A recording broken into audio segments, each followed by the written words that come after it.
Ay bu ceketi böyle aşağıya doğru çekmeyi çok özlemişim ha. Merhaba. Özledik mi? Eski dekoru biz çok özlemiştik. Bu kıyafeti özleyip özlemediğim konusunda henüz kararsızım. Çünkü beni bir sopa yutmuş gibi durdursa da yeni bir sekansımız var. Bölümümüz var. Ya da yeni bir oynatma listemiz var. Taktikler. Ne yapacağım?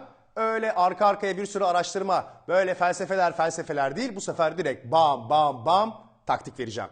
Sevgili Glidden, kendilerine selam yolluyoruz. Dediler ki sana bir araştırma gönderelim Özgürcüğüm. Bu araştırmanın üzerinden acaba ne yapabilirsin dediler. Kendileri bize destek olmaya da karar verdiler. İsterseniz linki de açıklama bölümünde tıklayabilirsiniz. Siteye gidebilirsiniz. Araştırma şu. Her 10 kadından 8'i ilk öpüşme sonrasında ilişkinin geri kalanı hakkında bir karara varır ve ilişkiye devam edip etmeyeceğini aslında o anda karar verir. O zaman ne yapmak gerekir? İlk öpüşmede, yani hayatınızdaki ilk öpüşmede ya da ilişkideki ilk öpüşmede kadına ya da erkeğe doğru bir imaj vermek gerekir. Şimdi sadece 7 adımda nasıl daha iyi öpüşeceğinizi anlatacağım. Başlayalım mı? O zaman maskelere veda ediyoruz. Evet, çıkarın kağıtları, kalemleri, sözlü yoklama yapacağım. Bunun ne yapacağı hiç belli olmuyor. Zira işimiz birazcık ağızlı olduğu için çok da kaleme düşmüyoruz, değil mi?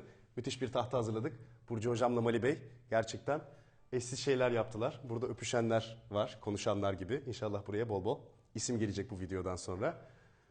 İşte güzel bir pop art dudağımız var orada ve taktiklerimiz var. Tamına 7 adet. İnsanlar ellerini böyle yapıp, işte kollarını böyle yapıp öpüşmesinler, aynaları yalamasınlar diye çok hızlı bir şekilde 7 adımda profesyonel hale getiriyoruz. Şimdi ilk adımımız zamanlama. Zamanlama öpüşmenin ön sevişmesi gibidir. Zamanlamayı doğru yerde, doğru anda yapmak gerekir. Şimdi İngilizler buna out of the blue derler. Yani alışılmadık bir zamanda yaparsanız karşınızdakinin ayaklarını yerden kesersiniz. Ama burada yapmamanız gereken şey öyle kenara köşeye insanları sıkıştırıp öpmemek. Çünkü herkes her yerde her an öpülmez. İkincisi, gerilimi arttırarak herkesin bildiği bir anda, yani iki kişinin de bildiği bir anda ama doğru zamanda öpmek. Hani o an vardır ya, böyle kafasını böyle omzuna koyar. Sen böyle oraya nadide bir kuş konmuş gibi böyle nefes bile almadan durursun. Ürkmesin diye, kaçmasın diye. Çünkü az sonra böyle öpeceksin. Ama bunu da çok uzatmaman gerekir.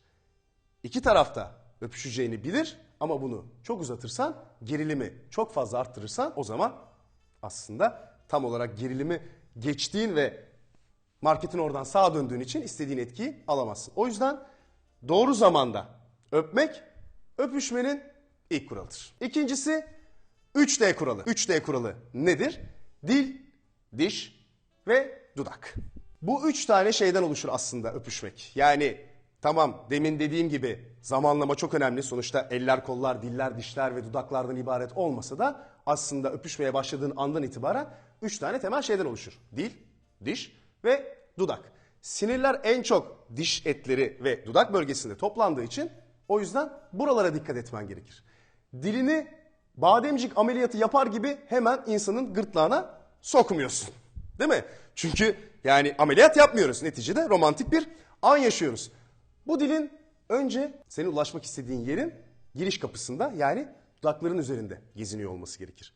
Dudakların birbirine değeceğini bildiğin için ilk önce yapman gereken şey bunların kuru olmaması. Çünkü aksi takdirde karşındaki bir ağaç gövdesi öpüyormuş gibi hisseder. Bu da hiç hoş bir şey değil. Dudak bölgesini tamam, belli bir süre öpüştün, belli bir süre öpüştünüz. Ondan sonra dilini kullanmaya başladığın zaman ilk gezmen gereken yer dişlerin ön ve arka bölümü. Burada yuvarlak, yatay, dikey, senin yaratıcılığına kalmış. Çok da dediğim gibi bir dişçi gibi değil, bir ameliyat yapar gibi değil. Ama nazik hareketlerle o sinirlerin yoğun olduğu bölgelerde dilini gezdiriyor olman gerekir. Bu da dişle ilgili olan kısım. Peki daha da geriye artık Fransız öpücüğü dediğimiz Dillerin birbiriyle dans ettiği bölgeye geçtiğin zaman önemli olan şey ne? Koku. Eğer ki sigara içen biriysen ya da işte ne bileyim ben lahmacuna düştüysen hemen önce, ki yapmaman gerekir ama oldu da kendini tutamadın düştün, o zaman bu ağız kokusunu Çocuklar Duymasındaki İsmail abi gibi ya da farklı sakızlarla temizlemen gerekir. Aksi takdirde seri köz getir kardeşim diyen insanlar gibi karşındakine tömbeki yalatmak durumunda kalırsın. Bu da karşıdaki için hiç hoş bir tecrübe olmayacaktır.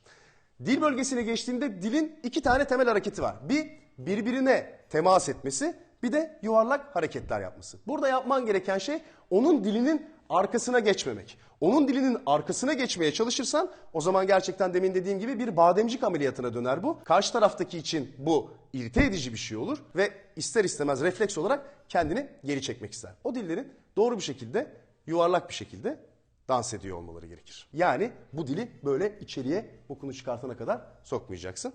Bu dille dans edeceksin. Önce dudaklar. Dil devreye girmeye başladığı zaman ön dişler ve arka dişlerin üzerinde gezinmek ve son olarak dil artık tamamen devreye girdiğinde ve karşındakinden de bunun cevabını aldığında o dillerin birbiriyle dans etmesi. 3D kuralı. Çok basit. Peki üçüncüsü ritim. Öpüşmenin ritmi seksin tam tersidir.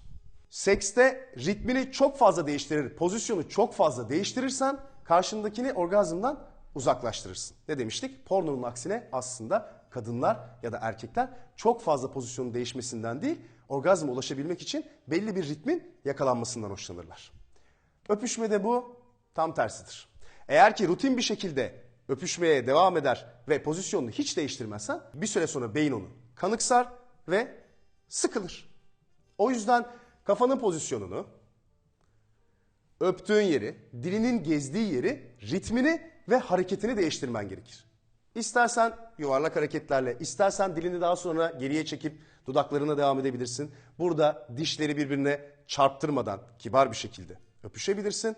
Aynı zamanda illa öpüşürken sadece dudaklardan ve dillerden oluşan bir şey değil. Bunun aynı zamanda insanın boynunu, gamzesini, efendime söyleyeyim birazcık dudaklarının kenarını, çenesini ve daha sonra tekrar öpüşmeye dönüp dudaklarını, ondan sonra dişlerini öpmekten de ibaret olduğunu düşünebilirsin. Yani ritmini rutine bindirmeden öpüşmeye devam ederken hem kafanın pozisyonunu, hem ellerinin pozisyonunu, hem de dilinin ya da dudaklarının pozisyonunu değiştirirsen keyifli bir öpüşme yaşarsın. Gelelim dördüncüye. Konuşma. Şimdi insanlar sonuçta konuşa konuşa. Ama buradaki konuşma tabii ki bokunu çıkartan ve konuyla tamamen alakasız, efendime söyleyeyim futbol maçlarından ya da ojelerin numarasından bahsedilen bir konuşma değil. Bu aslında birbirinizi tahrik edeceğiniz, birbirinize güzel sözler söyleyeceğiniz bir ön sevişme. Birbirinize güzel şeyler söylerseniz ve iltifat ederseniz otomatikman oksitosin hormonunuz ve dopamin hormonlarınız yükselir. Bu da heyecanı beraberinde getirir. Yani gerilimi arttırmak için birbirinize güzel şeyler ve tahrik edici şeyler söylemeniz gerekir. Bunu söylemekten çekinmeyin ama tabii ki porno filmlerden de esinlenmeyin. Bokunu çıkartmayın. Yani direkt seni efendim şöyle öpmek istiyorum, seni şöyle seramik gibi çevirmek istiyorum değil, ne kadar güzelsin. Beni çok tahrik ediyorsun, çok hoşuma gidiyorsun. Hatta böyle birazcık da hafif Rutka Yaziz ses tonuna çekip kendinizi tabii ki sakin sakin. Aynı şey kadınlar için de geçerli. Ne kadar yakışıklısın, ne kadar güzelsin. Ne kadar güzel kokuyorsun. Seni görmek, sana dokunmak, sana bu kadar yakın olmak beni çok heyecanlandırıyor. Kalp atışımı dinlemek ister misin gibi tekniklerle yakınlaştırıp avı hiç beklemediği veya beklediği ama o anda öpüşüyor olmanız gerekir. Eğer ki bunları söyler ama öpüşmezseniz o zaman karşı taraf için vereceğiniz imaj şu: çok konuşur ama yapmaz. Biz burada çok konuşanlardan değil, yapanlardan hoşlanıyoruz. Beşincisi mekan. Şimdi ne zaman öpeceğiniz, nasıl öpeceğiniz kadar nerede öpeceğiniz de çok önemli. Tabii ki şimdi kardeşlerim bana diyecekler ki ya aga şimdi bizim imkanlar sınırlı. Yani işte ev boş diyor. Biz artık şey gibi motoru takıp gidiyoruz. Ne yapalım yani imkanımız kısıtlı. Biz de öyleydik. Ben sinemada 2 saat boyunca öpüştüğümü bilirim ya. Dudaklar böyle çıkar mosmor. Tabii ergenim o zaman, başka da bir şey yapamıyorsun. Hırsını dudaklardan alıyorsun. Dudaklar böyle olmuş mosmor, film ne hatırlamıyorum. Benim öyle gidip de hatırlamadığım çok film var. Tamam, buna diyeceğim hiçbir şey yok. Ama eğer mekanı seçme özgürlüğün varsa bunu yapman gerekir. Doğru zamanda ve doğru yerde öpüşürsen ve nasıl öpüştüğünü biliyorsan o zaman iyi öpüşüyorsun demektir. Mekanı doğru seçin. Burada önemli olan dışsal faktörlerdir. İnsanların gerildiği, karşınızdakinin gerildiği ya da sizin gerildiğiniz ortamlarda bunu yapmayın. Bunu yapıyorsanız da bunun heyecanının farkına varın. Yani işte baba tarafından ya da anne tarafından yakalanma gibi bir durum varsa da bu da heyecanlıdır.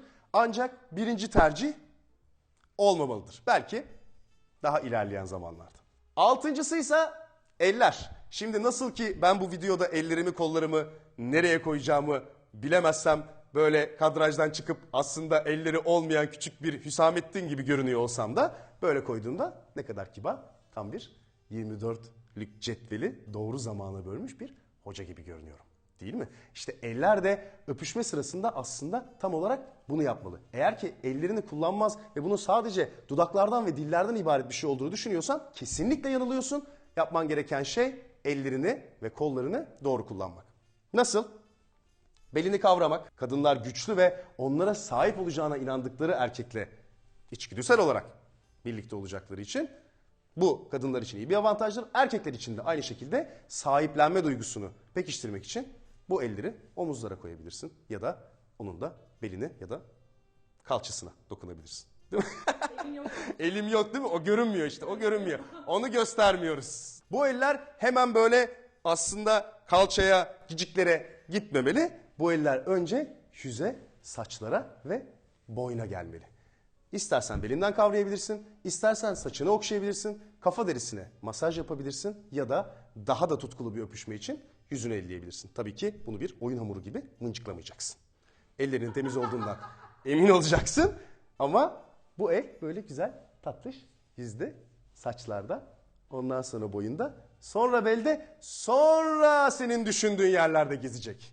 En son, hemen değil. Peki, sonuncusu da gözler. Bu çok aslında yapılan hatalardan bir tanesi. Evet, ilk önce gözler birbirine bakacak. Göz temasını kaçırmayacaksın. Gözler birbiriyle kenetlenmeyi hiç bırakmayacak ve öyle öpüşmeye başlayacaksın.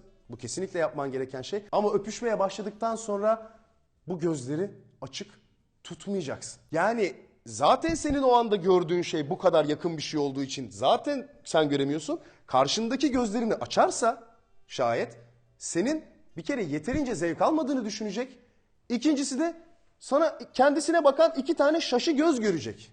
Hiç hoş bir şey değil. Bak Burcu böyle yapıyor şu anda. Bu gözler her öpüşmede evet öpüşme noktasına gelene kadar belki açık olacak ama lütfen öpüşmeye başladıktan sonra kendini öpüşmenin akışına bırak ve bu gözleri kapat. Vallahi Burcu'ya bu tatlış şeylerinden dolayı yanında koyduğu ikonlardan dolayı teşekkür ederim. Göz koymuş, el koymuş, ojeli. Buraya bir küçük ev koymuş. Belki şurada küçük bir ağaç vardır demiş. Onu da koymuş. Burcu'ya teşekkür ediyoruz. Orada lütfen kuşlar da var. Kuşlar var, küçük kuşlar varmış. Ben bunları ne zannettim? Bir şey yazacaktınız da burada yarıda kaldınız zaten. Zamanda öpüşmeyi 3 geçiyor burada gördüğünüz gibi. Burcu'ya, Mali Bey'e teşekkür ediyorum. Efendime söyleyeyim eski dekora selam olsun, eski kostüme selam olsun ve Gliden'a da selam olsun. Bize bu tatlış videoyu yaptırdıkları için onlara da teşekkür ediyorum. Dediğim gibi linki aşağıda. O zaman sıra sende.